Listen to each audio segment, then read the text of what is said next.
Hello everyone. चलिए आज की क्लास में हम लोग बात करते हैं इस क्लास में करंट अफेयर के बारे में। आज की करंट अफेयर, आज तक की करंट अफेयर जो कल परसों तक बीते हैं उसके बारे में चर्चा करेंगे। और तो चलिए स्टार्ट करते हैं वीडियो को और सबसे पहले देखते हैं क्वेश्चन नंबर फर्स्ट को। और क्वेश्चन नंबर फर्स्ट में क्या लिखा हुआ है, देश की पहली end to end silicon carbide SiC semiconductor निर्माण संयंत्र किस राज्य में स्थापित किया गया है। ऑप्शन क्या क्या दिया हुआ है, मध्य प्रदेश, उड़ीसा, तेलंगाना या फिर राजस्थान। इसका ऑप्शन बी जो है वो करेक्ट आंसर है, उड़ीसा। ऑप्शन बी जो है वो करेक्ट आंसर होगा। भुवनेश्वर उड़ीसा में इन्फो वैली में सिससेम प्राइवेट लिमिटेड द्वारा इस संयंत्र का उद्घाटन हुआ जो ईवीज, रक्षा, स्मार्ट ग्रिड आदि के लिए SiC वाटर्स बनाता है। ये पहला क्वेश्चन था आज के करंट अफेयर का। अच्छा, करंट अफेयर के साथ ही साथ बता दें क्या लाइव की भी क्लासेस चलती हैं। जी हाँ, लाइव की क्लासेस चलती हैं हर रोज़ 1:15 पे, दोपहर 1:15 पे एक लाइव क्लास चलता है और उसके साथ ही साथ रात में 11 बजे भी लाइव क्लासेस चलता है जिसमें हम लोग बात करते हैं PYQs को लेके और इसके साथ ही साथ बहुत से ऐसे इंपॉर्टेंट क्वेश्चन को डिस्कस किया जाता है। चलिए आगे बढ़ते हैं क्वेश्चन नंबर सेकंड की तरफ। और सेकंड में क्या लिखा हुआ है, फाइनेंशियल एक्शन टास्क फोर्स जिसे FATF भी कहा जाता है ने एसेट रिकवरी का दायरा विस्तारित किया है। यह किन अपराधों तक अब लागू होगा। ऑप्शन क्या क्या दिया हुआ है, सिर्फ भ्रष्टाचार और कर चोरी, साइबर अपराध, धोखाधड़ी सहित कई प्रकार के जो चोरियां होती हैं उस तक, और सिर्फ मनी लॉन्ड्रिंग। इसका ऑप्शन सी जो है वो करेक्ट आंसर है। साइबर अपराध, धोखाधड़ी सहित कई प्रकार हैं जिसे इसमें ऐड ऑन किया गया है। FATF ने एसेट रिकवरी की परिभाषा को भ्रष्टाचार से आगे बढ़ाकर कर, धोखाधड़ी, साइबर अपराध आदि तक विस्तारित किया है। ये क्वेश्चन नंबर सेकंड था। चलिए अब क्वेश्चन नंबर थर्ड को देखते हैं। गोगबील लेक किस राज्य में स्थित है और उसे क्या विशेष दर्जा मिला है। बिहार रामसर स्थल, उत्तर प्रदेश राष्ट्रीय उद्यान, झारखंड बायोस्फीयर रिजर्व, असम मीठे पानी का जलाशय। इसका ऑप्शन ए जो है वो करेक्ट आंसर होगा, बिहार रामसर स्थल। बिहार के कटिहार जिले में स्थित गोगाबिल लेक को भारत का 94वां रामसर स्थल घोषित किया गया है जिससे यह अपनी पारिस्थितिकी एवं संरक्षण की दृष्टि से महत्वपूर्ण हुआ। ये था क्वेश्चन नंबर थर्ड। चलिए अब आगे की तरफ बढ़ते हैं और फोर्थ क्वेश्चन को देखते हैं। फोर्थ क्वेश्चन में क्या लिखा हुआ है, राज्य चुनाव के दौरान लागू होने वाला model code of conduct MCC मुख्यतः क्यों लागू होता है। निर्वाचन आयोग की विभागीय व्यवस्था के लिए, सरकार की बजट घोषणाओं को नियंत्रित करने के लिए, चुनावी प्रक्रिया को निष्पक्ष एवं स्वच्छ बनाए रखने के लिए, पार्टियों के रैली प्रबंधन के लिए। इस क्वेश्चन का कौन सा आंसर जो है वो करेक्ट होगा।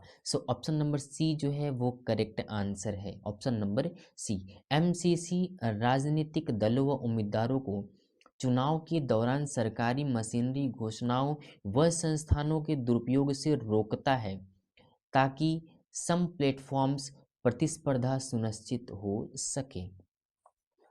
ये क्वेश्चन नंबर फोर्थ की बात थी। चलिए अब फिफ्थ को देखते हैं और फिफ्थ में क्या लिखा हुआ है, उमंगोट नदी को लेकर हाल ही में किस प्रकार की समस्या सामने आई है।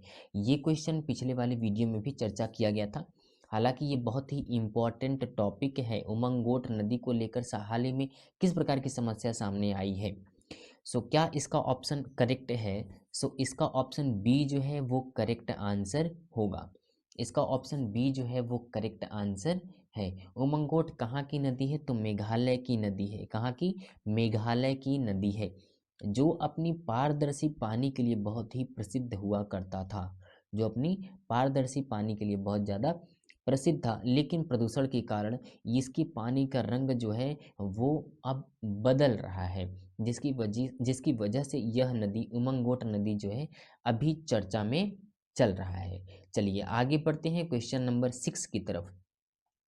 और 6 में क्या लिखा है, Employees Provident Fund Organisation, EPFO.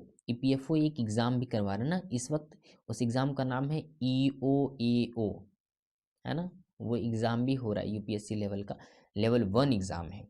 ने किस प्रकार की नई योजना 1 नवंबर 2025 से शुरू की है, केवल पेंशन लाभ, स्वरोजगार ग्रांट, पंजीकरण सुविधा एवं पंजीकरण सुविधा उन कर्मचारियों हेतु जो ईपीएफ से बाहर थे, और वृद्ध देखभाल बीमा योजना।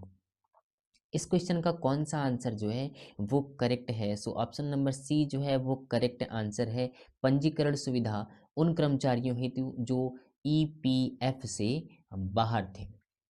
इस योजना के तहत उन कर्मचारियों को शामिल किया जा सकेगा जिनका ईपीएफ में नामांकन नहीं हुआ था, जिससे औपचारिक क्षेत्र में सामाजिक सुरक्षा बढ़ेगी।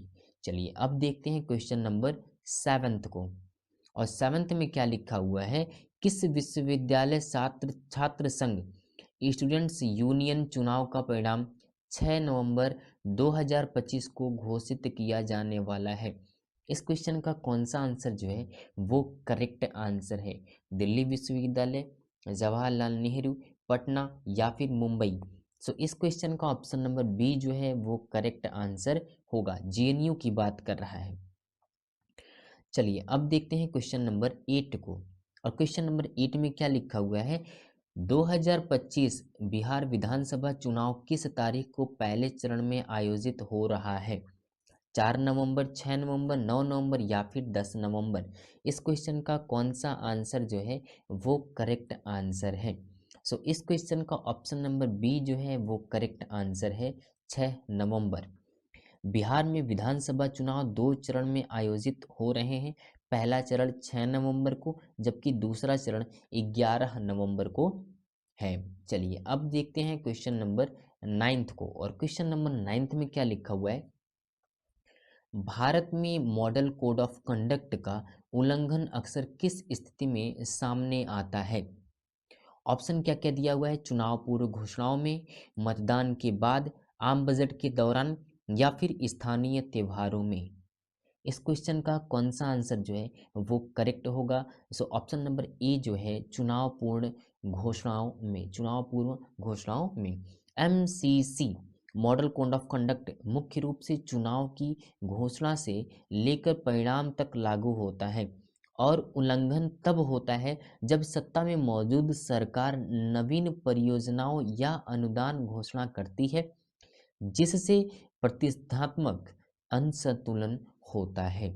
इस क्वेश्चन का ऑप्शन ए जो है वो करेक्ट आंसर है। चलिए अब आज का लास्ट क्वेश्चन देखते हैं, और लास्ट क्वेश्चन में क्या लिखा हुआ है, भारत ब्रिटेन ने किस डिजिटल प्लेटफॉर्म की शुरुआत की है जो विज्ञान प्रौद्योगिकी सहयोग को ट्रैक करेगा। भारत और ब्रिटेन का है ये चर्चा। क्या लिखा हुआ है ऑप्शन में, India United Kingdom educational dashboard, India United Kingdom STP dashboard, STP का मतलब है अभी बता देंगे, India United Kingdom energy portal, India United Kingdom health alliance. So STP का मतलब है साइंस एंड टेक्नोलॉजी पार्टनरशिप। इस क्वेश्चन का ऑप्शन बी जो है वो करेक्ट आंसर होगा। यह प्लेटफॉर्म भारत यूके की विज्ञान एवं प्रौद्योगिकी हिस्सेदारी science and technology platform partnership को एकीकृत करने के लिए एकीकृत तरीके से मॉनिटर करेगा और सहयोग को बढ़ावा देगा। सो इस क्वेश्चन का ऑप्शन नंबर बी जो है वो करेक्ट आंसर होगा। आज की इस करंट अफेयर वाली क्लास में बस इसी तक, यानी 10 क्वेश्चन तक ही चर्चा। अगली वीडियो में फिर मिलते हैं, लेकिन फिर जो अगला वीडियो आने वाला है वो आएगा 11 बजे रात में लाइव क्लास। किसका लाइव क्लास जो है वो स्टार्ट होगा। तो चलिए मिलते हैं अगले वीडियो में, तब तक आप लोग बिल्कुल स्वस्थ रहिए, मस्त रहिए, अपना अपने परिवार का और इस देश का भी ख्याल रखिए।